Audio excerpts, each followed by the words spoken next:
योगी जी महाराज की, योगी जी महाराज की, योगी जी महाराज की।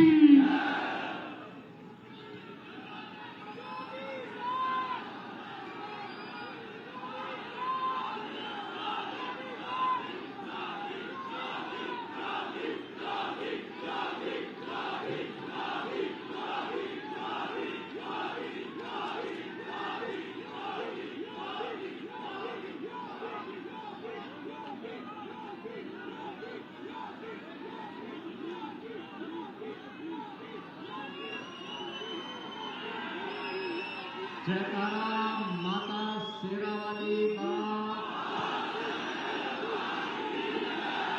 जयकारा बाबे वाली काली माई का।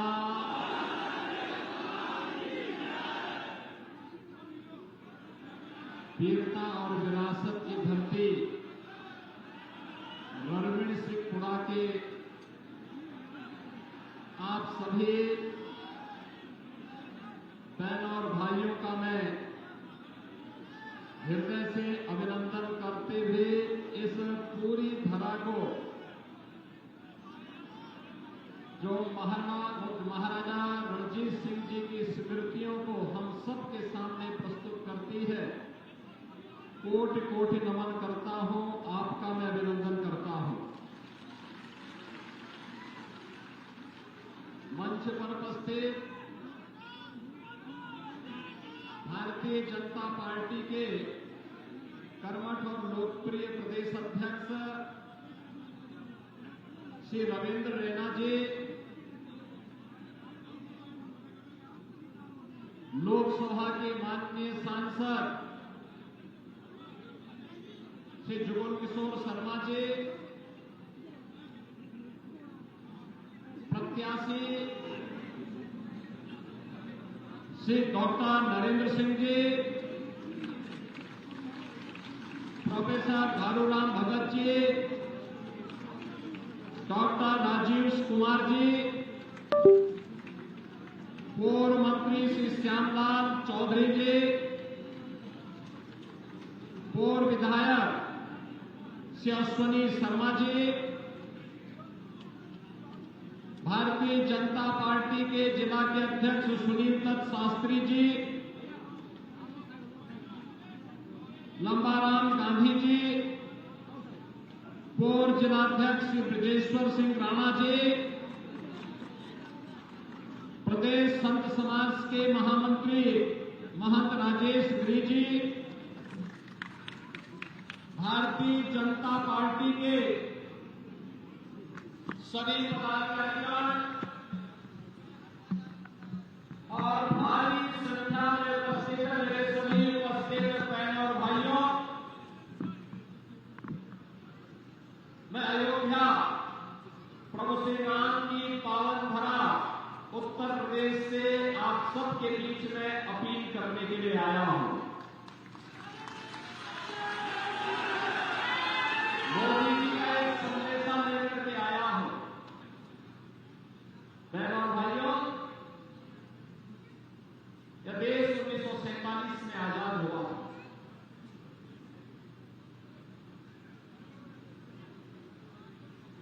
कांग्रेस ने लंबे समय तक देश में शासन किया, लेकिन कांग्रेस ने देश को समस्या के सिवाय कुछ नहीं दिया। ये समस्या आतंकवाद की है, ये समस्या नक्सलवाद की है, ये समस्या अराजकता की है,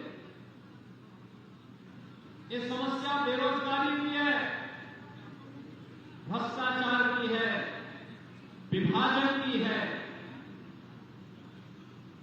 और इसीलिए एक ओर कांग्रेस की द्वारा दी गई समस्या और दूसरी ओर भारतीय जनता पार्टी का मतलब समाधान है। 1947 में देश आजाद होते ही सबसे पहला कार्य होना चाहिए था अयोध्या में राम मंदिर के निर्माण का मार्ग प्रशस्त होता। पाक अधिकृत कश्मीर भारत का हिस्सा उसे हरगिज पाकिस्तान में जाने की, पाकिस्तान के कबीलाओं की मंशा को ध्वस्त करते हुए, जैसे 563 रियासत भारत गणराज्य का हिस्सा बना था, ऐसे ही उस पूरे क्षेत्र पर भारत का अधिकार होना चाहिए था। लेकिन कांग्रेस ने समस्याओं की समाधान की ओर कभी ध्यान नहीं दिया, कभी नहीं ध्यान दिया। वो तो समस्या पैदा करता रहा। और याद करिए, जब तक कांग्रेस सत्ता में थी तब तक उसने अयोध्या में राम मंदिर के निर्माण में भी ऐसे ही रोड़े अटकाता रहा, बैरियर बनता रहा। मोदी जी प्रधानमंत्री बने, मोदी जी के आह्वान पर उत्तर प्रदेश में भारतीय जनता पार्टी की सरकार बने। मात्र 2 वर्ष के अंदर 505 सदी की समस्या का समाधान, 500 वर्षों की समस्या का समाधान आप अयोध्या में राम मंदिर बन गया, भव्य राम मंदिर का निर्माण हो गया। जो लोग बोलते थे, धमकाते थे कि अयोध्या में राम मंदिर बनेगा तो खून की नदियां बहेगी। आप याद करना, अयोध्या में राम मंदिर का निर्माण हो गया, एक मच्छर भी नहीं बना। हाँ, माफिया जरूर जहन्नुम में चले गए। यूपी के माफिया अब जहन्नुम में जा चुके हैं।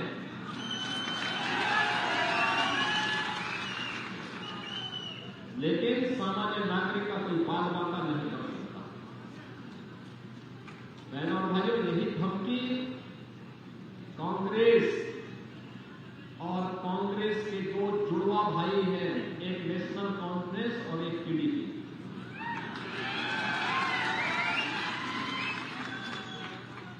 ये तीनों एक प्राइवेट लिमिटेड कंपनी के पार्टनर हैं। प्राइवेट लिमिटेड कंपनी जो जहां सत्ता में रहती है तो शोषण करती है आम जनता का, सत्ता का, और फिर ऐसो आराम उस पैसे से करने के लिए ये लोग साल में 8 महीने यूरोप और इंग्लैंड में व्यतीत करते हैं। यही तो होता ना, जम्मू कश्मीर के साथ यही धोखा होता है। ये तो धारा 370 थी, ये किसकी थे? ये तो कांग्रेस ने ही दिया था। बाबा साहब भीमराव अम्बेडकर ने विरोध किया था, कहा था कि संविधान मैंने बनाया है, पूरी ताकत लगाई है, जो सर्वश्रेष्ठ था दुनिया के अंदर आधुनिक लोकतंत्र के लिए, उस प्रकार का संविधान बनाया है, इसके साथ छेड़छाड़ मत करो। लेकिन पंडित नेहरू ने किसी की बात नहीं सुनी। बहनों भाइयों, किसी की बात नहीं सुनी। जबरदस्ती धारा 370 को डाल करके कांग्रेस के लोग देश की जनता को बेवकूफ बनाते रहे कि धारा 370 समाप्त हुई तो खून की नदियां बह जाएंगी। बहनों भाइयों, हमने देखा है जम्मू कश्मीर में धारा 370 समाप्त हुई, 35 एज समाप्त हुआ, जम्मू कश्मीर की जनता का विश्वास बहाल हुआ और जम्मू कश्मीर विकास की धारा के साथ एक नया विश्वास स्थापित हुआ। जिसमें दम था, उन्होंने अपनी दमदारी दिखाकर के धारा 370 को समाप्त कर दिया। लेकिन ये कांग्रेस, नेशनल कॉन्फ्रेंस और पीडीपी की तिकड़मबाजी, ये तिगड़ी ही है, तिकड़मबाजी की। जम्मू कश्मीर में मजहबी उन्माद का कोड इन लोगों ने पैदा किया। जम्मू कश्मीर को जो धरती का स्वर्ग था, उसको आतंकवाद का वेयर हाउस बना करके इन्होंने यहां पे पत्थरबाजों की फौज खड़ी कर दी। पत्थरबाजी होती, जिन नौजवानों के हाथों में टैबलेट होना चाहिए था, उनके हाथों में तमंचा लेके 47 पकड़ाने का काम इन लोगों ने किया था। और इस बात के लिए इन्हें कभी माफ नहीं किया जा सकती, कभी माफ नहीं किया जा सकता।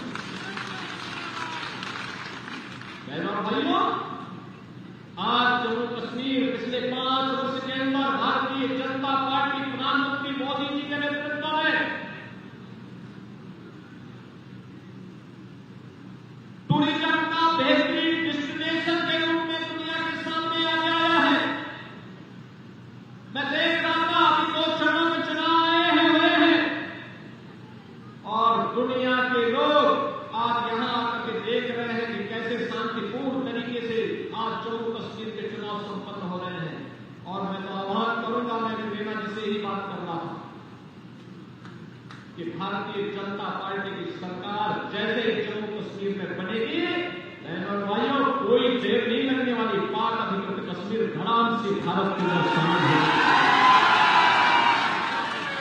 पाकिस्तान को पीड़ा तो इस बात की, याद करिए, पाकिस्तान की पीड़ा इस बात को लेकर के है, जिस पाकिस्तान में 1947 में आबादी कम गई लेकिन क्षेत्रफल ज्यादा गया, जिस पाकिस्तान के पास आगे बढ़ने की व्यापक संभावना थी, आज उस पाकिस्तान के अंदर आप देख रहे हो कि एक और भारत है, 80 करोड़ लोगों को फ्री में राशन दे रहा है, 60 करोड़ लोगों को 5 लाख रुपए की आयुष्मान भारत की सुविधा दे रहा है, 12 करोड़ किसानों को किसान सम्मान निधि का लाभ दे रहा है, 10 करोड़ घरों में उज्ज्वला योजना की रसोई गैस के सिलेंडर पहुंचा दिए, 12 करोड़ घरों को गरीबों को एक शौचालय दे दिया है।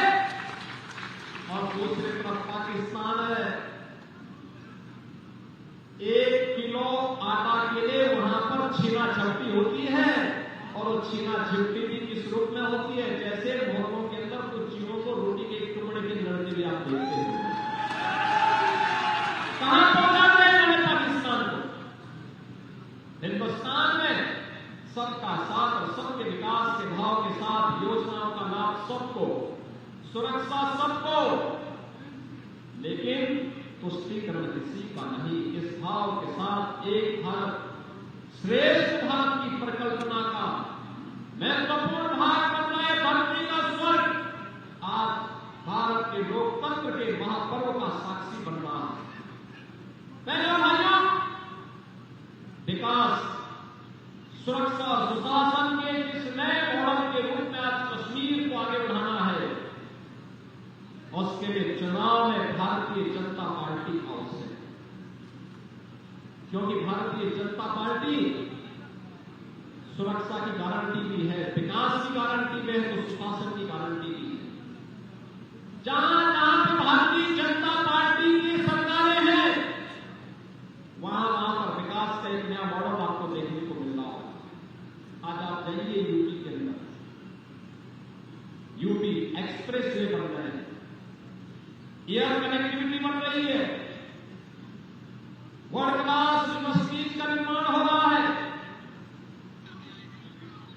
इन्वेस्टमेंट के लिए, करोड़ों लोगों के लिए नए नौकरी और रोजगार के लिए सरकार की तरफ से भी नौकरी दी जा रही है, और लाखों करोड़ रुपए का निवेश का प्रस्ताव आकर के एक नए भारत के ग्रोथ इंजन के रूप में यूपी तेजी के साथ आगे बढ़ा है।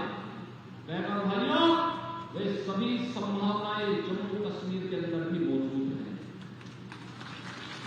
जम्मू कश्मीर के अंदर मौजूद है। एक समृद्ध विरासत आपके पास महाराजा रणजीत सिंह जी ने, महाराजा रणजीत सिंह जी ने अपना शासन काबुल तक फैलाया, और उन्होंने उस समय जिस प्रकार से पूरे क्षेत्र को सुरक्षित और संरक्षित करने का काम किया था, यही तो कार्य महाराजा हरि सिंह जी ने किया था। उस विरासत में अलग जगाने का काम आजाद भारत में पंडित प्रेमनाथ टोगरा जी ने किया था, और वही कार्य जब कबीलाई यहां पर छद्म रूप से हमला करने की नियत से आए थे, तब उस समय ब्रिगेडियर राजेंद्र सिंह ने भी आह्वान किया था कि अंतिम आदमी, अंतिम गोली तक लड़ाई जारी रहेगी, और उन्होंने इस हमले को नाकाम करने का काम किया था। विरासत और वीरता की मजबूत भूमि आज यही कारण है विकास की मुख्य धारा के साथ बेहतरीन कनेक्टिविटी के साथ जोड़ रही है। कांग्रेस ने कभी विकास नहीं होने दिया, विकास से प्रतिस्पर्धा। आज यहां नए नए टनल बन रहे हैं, हाईवे बन रहे हैं, एयरपोर्ट का निर्माण हो रहा है, आईआईटी, एम्स और आईआईएम का निर्माण हो रहा है, वर्ल्ड क्लास यूनिवर्सिटी का निर्माण हो रहा है, और दुनिया भर का निवेश भी यहां आकर के रोजगार के सृजन का एक नया केंद्र बिंदु हमारा जम्मू कश्मीर अग्रसर है और स्थितियों में सावधानी के साथ चुनाव की प्रक्रिया के साथ हमें जोड़ने की आवश्यकता है। और बहनों भाइयों, आज इसीलिए मुझे आपके बीच में आने का एक अवसर प्राप्त हुआ तो मैं आपके बीच आया। मैं 22 को भी आने वाला था। पार्टी ने फिर मुझे कहा कि एक बार हरियाणा का एक बार वहां हो जाए, फिर उसके बाद 26-27 को जम्मू कश्मीर में जाना। बहनों और भाइयों, आप सबसे अपील करने के लिए किया गया, भारतीय जनता पार्टी समाधान का नाम है। कांग्रेस हो या नेशनल कॉन्फ्रेंस या पीडीपी, ये सभी समस्या है। याद रखना, समस्या का मतलब बहानेबाजी। इनके अपने व्यक्तिगत एजेंडे होते हैं, इनके पास विकास का कोई भी एजेंडा नहीं होता है। ये केवल अपने स्वार्थ के लिए देश की कीमत पर राजनीति करते हैं। आपने अयोध्या में देखा होगा, मैंने अपने भाषण की शुरुआत में कहा था कि मैं अयोध्या की धरती से आपके बीच में आया हूं। 5 सदी के बाद अयोध्या में भगवान राम का भव्य मंदिर का निर्माण भी हुआ है। और बहनों भाइयों, अयोध्या का इंटरनेशनल एयरपोर्ट का निर्माण भी, अयोध्या के इंटरनेशनल एयरपोर्ट का निर्माण भी महर्षि वाल्मीकि के नाम पर हुआ है। पहला एयरपोर्ट देश का ऐसा है जो महर्षि वाल्मीकि के नाम पर, पहला एयरपोर्ट है संत रविदास जी के नाम पर। श्री गोवर्धन काशी में प्रधानमंत्री मोदी जी ने उसका सुंदरीकरण देखना बेहतरीन बना दिया है। कोई भी पंजाब से जाने वाला, देश भर से आने वाले जितने भी संत रविदास जी के अनुयायी हैं, भक्त हैं, आज जब वे आते हैं, देखते हैं कांग्रेस ने वहां पे अवैध कब्जे करवाए थे, अराजकता फैलाई थी, आज वहां का बेहतरीन माहौल है। बहनों भाइयों, एजेंडा होता है विकास का, सुशासन का, सुरक्षा का। सरकार को उस पर चलने का एक जज्बा होता है। कांग्रेस में कभी ये जज्बा न था और न दिखाने का प्रयास ही किया। और इसीलिए आज जब मैं आपके पीछे यहां पर उपस्थित हुआ हूं आपसे कहने के लिए, मैं भी इससे पहले रामगढ़ की सभा में था, तब भी मैंने वहां पर कहा था, मैं पूछना चाहता हूं कांग्रेस के नेता से, राहुल गांधी से, कि राहुल जी आप बताइए, आपकी कांग्रेस ने यहां पर नेशनल कॉन्फ्रेंस के साथ समझौता किया है। और नेशनल कॉन्फ्रेंस जो बात कहता है, जम्मू कश्मीर के लिए भारतीय जनता पार्टी आज से नहीं लड़ रही है। 1952 में जब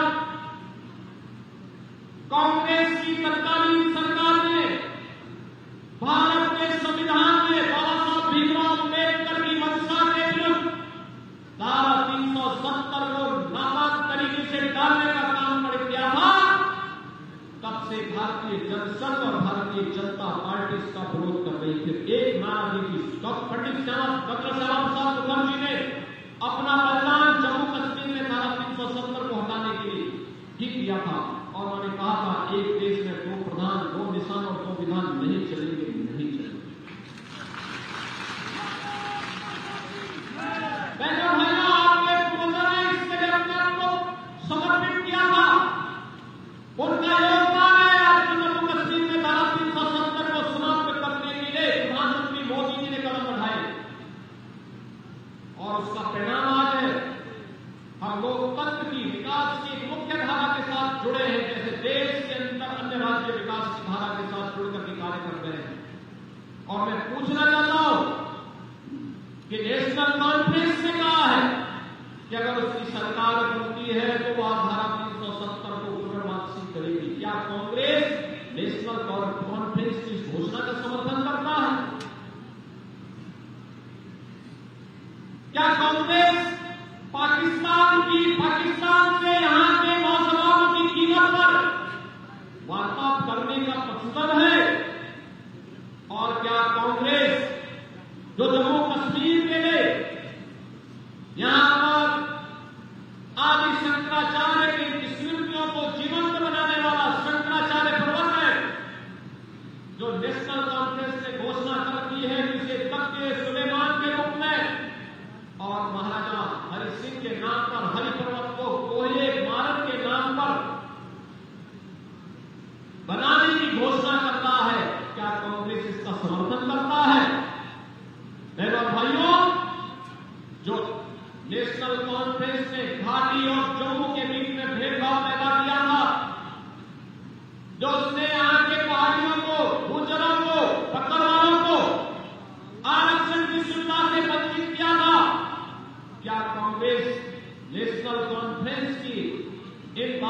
समर्थन करता है। अगर बहन और भाइयों कांग्रेस अपनी स्थिति को स्पष्ट नहीं करके हुए मान करके चलिए कि कांग्रेस नेशनल कॉन्फ्रेंस और टीडीपी के विभाजनकारी एजेंडे के साथ में खड़ी है कि देश की कीमत पर राजनीति कर रही है, और ऐसी कांग्रेस, ऐसी नेशनल कॉन्फ्रेंस और ऐसी टीडीपी को हमें जम्मू कश्मीर के अंदर फिर से यहां पर आतंकवाद को भड़काने के लिए नहीं आने देना चाहिए। और इसके लिए मैं आपके पास अपील करने के लिए आया हूं कि जम्मू कश्मीर को धरती का स्वर्ग बनाने के लिए आज प्रधानमंत्री मोदी जी के नेतृत्व में जो कार्य प्रारंभ हुआ है, इस अभियान के हम सब साक्षी बन रहे हैं। हमें जम्मू कश्मीर में भारतीय जनता पार्टी ने अपने जो प्रत्याशी उतारे हैं, यहां पर हमारे प्रत्याशीगण है जिनका भी संबोधन आपको प्राप्त हुआ है। डॉक्टर नरेंद्र सिंह मेहरा जी है, प्रोफेसर धारूराम भगत जी है, डॉक्टर राजीव कुमार जी है। ये तीनों प्रत्याशी आज हमारे बीच में यहां पर उपस्थित हुए हैं, और मैं चाहूंगा तीनों प्रत्याशियों का आपका जोरदार आशीर्वाद प्राप्त हो।